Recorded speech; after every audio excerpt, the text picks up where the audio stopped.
Salam saudara terkasih. Puji nama Tuhan.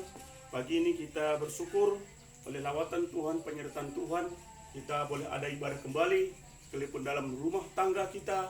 Namun kita bersyukur oleh anugerah dan kasih Tuhan, sehingga kita masih bisa melakukan ibadah saat pagi ini, saudara terkasih. Dan pagi ini, bagaimana juga kita akan mendengarkan firman Tuhan tentang kenaikan Tuhan Yesus Kristus.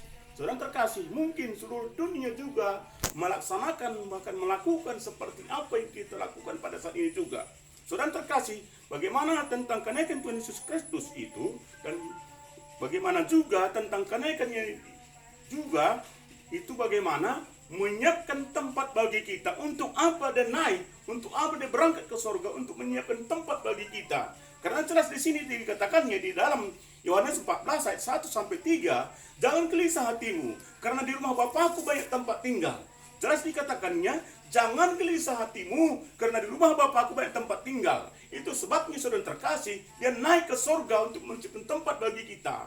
Mungkin dahulu kala bagaimana tentang kenaikannya itu disaksikan oleh murid-muridnya lebih dari 500 orang, ya, tentang kenaikannya dahulu kala. Dan saat juga nanti kedatangannya juga, yang percaya juga bagi dia, yang murid-murid juga bagi dia, akan menyaksikan tentang kedatangannya itu, ya. Jelas tentang kenaikan itu tidak diragukan kembali, karena Anda yang melihat lebih 500 orang, itu siapa? Yang murid-muridnya.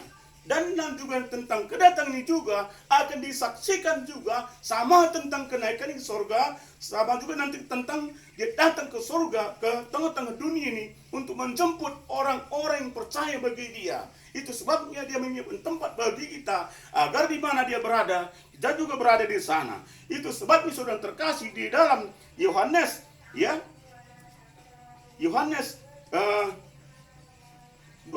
17 ayat 9 sampai 10, di situ dikatakannya, hingga saat ini dia tetap berdosa paan. Untuk apa dosa paatnya? Untuk kita semua umat manusia di tengah-tengah dunia. Itu sebabnya hingga saat ini dia berdosa paan. Ya, saudara terkasih, jelas dikatakan di dalam Yohanes 17 ya ayat 9 sampai 10. Ya. Oleh sebab itu saudara terkasih, ya, kita jangan meragukan tentang kedatangannya itu. Itu sebabnya bagaimana dibuktikan tentang kenaikannya itu. Mungkin dahulu kala tentang kenaikan tidak ada yang menyaksikan, mungkin tak perlu ragukan. Namun pada kenaikan itu disaksikan 500 orang lebih. Nanti juga tentang kedatangan juga disaksikan. Ya, jelas saudara terkasih, bagaimana tentang kenaikannya itu. Ya, tentang kenaikan Bapa di surga itu tidak perlu kita ragukan kembali, karena dia akan pasti datang kembali. Ya. Saudara terkasih, di situ juga dikatakannya di dalam Kisah Para Rasul ayat 1 pasal 8, di situ dikatakan Tuhan Yesus dia mencurahkan Roh Kudus bagi kita. Tuhan Yesus mencurahkan Roh Kudus bagi kita.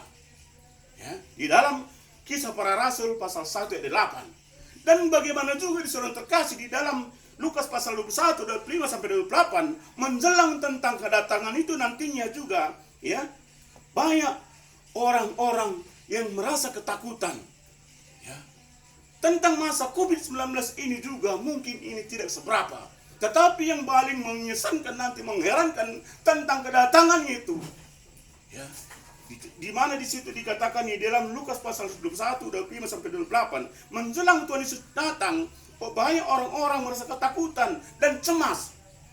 Ya, bayangkan mengapa demikian?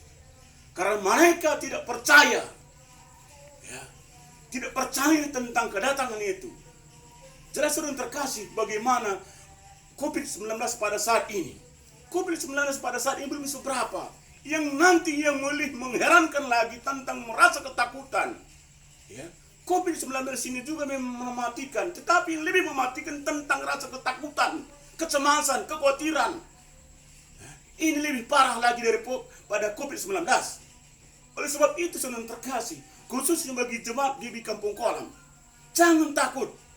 Ya, ingat tentang bagaimana di dalam Yohanes pasal 14 ayat 1 sampai 3, jangan gelisah hatimu, karena di rumah Bapakku banyak tempat tinggal. Ya. Jangan gelisah hatimu saudaraku. Bagi Bapak Ibu juga yang mendengarkan firman Tuhan saat pagi ini juga, jangan takut, jangan gelisah, jangan cemas. tentang COVID-19 ini belum seberapa. Tetapi kan kita akan melihat tentang kedatangan itu. Tentang kedatangan itu nanti banyak orang tidak percaya. Makanya orang ada yang merasa takut, bimbang, kecemasan. Ya, melebihi dari COVID-19. Bayangkan, ya, kalau COVID-19 ini belum seberapa, memang mematikan. Tetapi kalau kita merasa ketakutan, ini yang lebih daripada COVID-19. Ya. Oleh sebab itu, saudara terkasih, jangan takut. Yakinkan, pastikan bagaimana tentang kedatangan itu. Dia membuktikan tentang kenaikan itu. Dia juga akan datang kembali. Oleh sebab itu, biarlah kita semuanya menantikan tentang kedatangan itu. Dengan bagaimana menantikannya? Dengan percaya kepada Dia. Ya, setia melayani Dia. Sekalipun masa-masa sukar seperti sekarang ini, mari tetap puji dan sembah Dia, layani Dia. Agar kenapa? Agar kita tidak takut akan menghadapi COVID-19 pada saat ini. Namun kalau kita tidak puji dan sembah Dia, tentu kita akan takut menghadapi COVID-19 pada saat ini. Ya. Oleh sebab itu, firman Tuhan saat pagi ini mengingat dan mengajarkan kita tentang kenaikan itu. Dan saat ini juga bagi kita yang percaya bagi Dia, karena kita juga akan diangkat. Mungkin diangkat secara dalam perekonomian kita. Percayalah tentang kenaikan itu. Oleh sebab itu, melalui firman Tuhan saat pagi ini mengajarkan, mengingatkan bagi kita, jangan takut dan jangan bimbang. Percayalah, Tuhan Yesus akan menolong hidup kita. Puji nama Tuhan. Firman Tuhan saat pagi ini, saudara terkasih,